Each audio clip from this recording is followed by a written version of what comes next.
A clarion call was made for members of the SANDF to stand for the values of honor, duty and sacrifice, which the late Staff Sergeant Ishmael Molahlehi upheld. Also a plea for the army to be better cared for. Molahlehi was one of the 14 SANDF soldiers who were killed when they were caught in a crossfire between M23 rebels and DRC army forces in the DRC 3 weeks ago.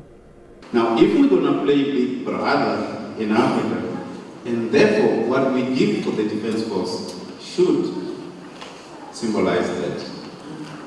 A lot has been said about the South African National Defense Force not being well equipped, not being resourced and all that. I'm not going to get into that, but I'm saying and I'm appealing to the politicians that are here that next time you sit down and debate, think whether you are protected or not. Because that grant that you're giving to the people out there, the education of your children and everything else will not materialize if you're not protected.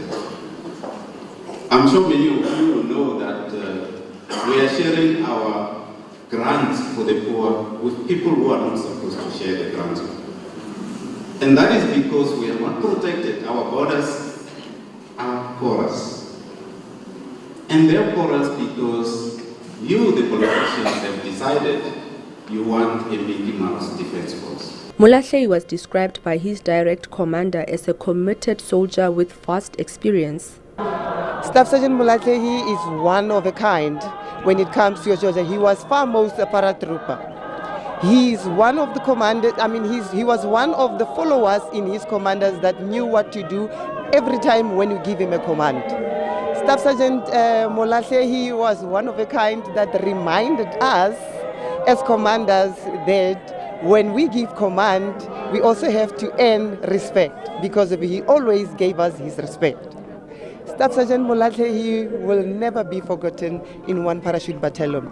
He's one of the members that I managed to train when he arrived in the unit, and I managed to be his instructor. Even though I became his instructor as young as I was, he always gave me his respect. Free State Premier Maphaha also paid tribute to Molahlehi, calling on the military not to retreat from peacekeeping missions. She emphasized the need for a strong military to keep South Africans safe. Let us commit to honoring their legacy. Let us ensure that their sacrifices were not in vain. We must carry forward their spirit of service, their dedication to peace, and their love for humanity. As we lay Staff Sergeant Molahlehi to rest, we do so with a promise that he will never be forgotten. Their names will be etched in our hearts, their stories told through generations, and their ideals carried forth by those inspired by their courage. Some military veterans also attended the service to pay their last respects. He says he's wondering why it took so long for their remains to come back home, but they are glad today they are here. He says they trained together, and he was the crop that joined in 1987 and Molahlehi joined in 1991. Molahlehi leaves behind his wife, 4 children and 3 grandchildren. SABC News, Thaba Nchu.